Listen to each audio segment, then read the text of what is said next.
تصور کیجئے کہ آپ سمندر کے بیچ ایک کشتی میں ہو اور اس کشتی کے اندر بحری قزاق موجود ہوں.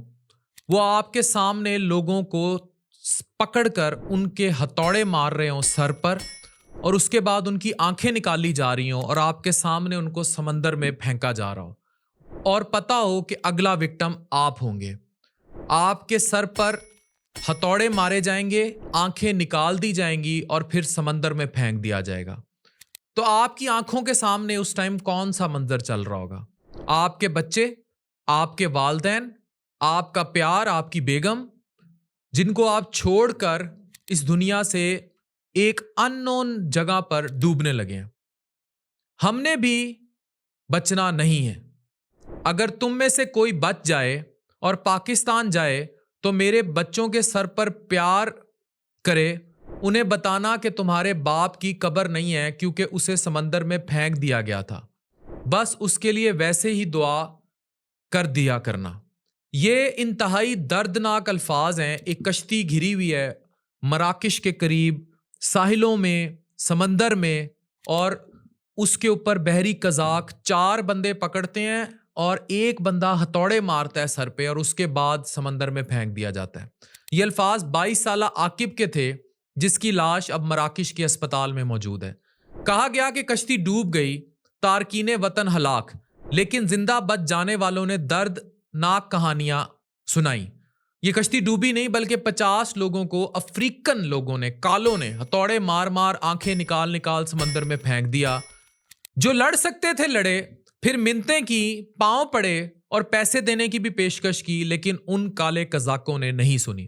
یہ وہ قزاق ہیں جو یہاں ایجنٹ سے رابطوں میں ہیں پاکستان میں، اور انہوں نے یہ جو آپ لوگ جاتے ہیں باہر ڈنکی لگا کر، اس ذریعے ایجنٹ پہنچاتے ہیں. ایف آئی اے آپ لوگوں کو سمجھا تھک گئی. ایجنٹس جب آپ مارے جاتے ہیں آپ کے لوگ، پھر آپ ان کے ساتھ تعاون کرتے ہیں اور پھر اپنا بچہ بھیج دیتے ہیں باہر، اور وہ پھر اس طرح مارے جاتے ہیں. کہیں کشتیاں ڈوبتی ہیں، کہیں بارڈر پہ گولیاں لگتی ہیں، کہیں کتے کھاتے ہیں، کہیں پیاس سے مرتے ہیں، کہیں پاؤں اتر جاتے ہیں، کہیں بارڈر فورسز بری طرح ٹارچر کرتی ہیں، اور کہیں یہ قزاق ان کے ساتھ ہتھوڑے مارتے ہیں، آنکھیں نکالتے ہیں. لیکن پھر بھی ہم ان ایجنٹس کے ہاتھ چڑھیں گے. خالد انیس صاحب ایف آئی اے کے ڈائریکٹر ہیں ملتان ونگ کے. میری اکثر ان سے اس ٹاپک پر بات ہوتی ہے. میرے بہت اچھے عزیز دوست بھائی ہیں بڑے. وہ کہتے ہیں ان کو ایجوکیٹ کرو، انہیں بتاؤ ان کے ساتھ ظلم کیا ہو رہا ہے. لیکن یہ باز نہیں آتے. یہ لوگ پھر جاتے ہیں بار بار اور انسانی اسمگلنگ ہوتی ہے، ان کے اعضا تک نکال لیے جاتے ہیں. اب 50 گھروں کی امیدیں 20 سمندر میں ہتھوڑے مار مار آنکھیں نکال نکال پھینک دی گئیں. صرف سال 2024 میں 10,000 سے اوپر لوگ 2 نمبر طریقوں سے یورپ گئے ہیں. کشتیاں الٹی ہیں، بہت سارے مسائل ہوئے ہیں، اور یہ ہلاکتیں اس پیمانے پر انہی میں رپورٹ ہوئی ہیں.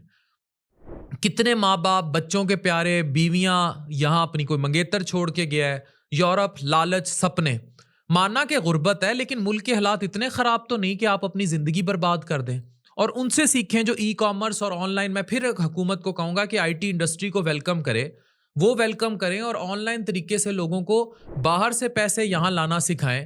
روکھی سوکھی کھا کر گزارا کر لیں لیکن پیاروں میں رہیں. اب تو ای کامرس کا زمانہ ہے، دنیا اتنی آگے چل گئی ہے. پڑھیں لکھیں، اسکل حاصل کریں، گھر بیٹھ کر کمایا جا سکتا ہے.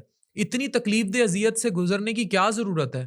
مراکش کے یہ جو واقعہ ہوا ہے یہ دردناک ہے، اور کس طرح ان لوگوں کو مارا گیا ہے اور تباہی کی گئی ہے. ہتھوڑے مار مار کر ان کے سر پھوڑے گئے ہیں، آنکھیں نکالی گئی ہیں، سمندر میں پھینکا گیا. لیکن ہم باز نہیں آئیں گے. ہم اللیگل طریقے سے یورپ ہی جائیں گے اینڈ اپنے لیے بدترین مقدر لکھیں گے. یہ ہو رہا ہے. یہ ہمیں سوچنا ہوگا. Thank you very much.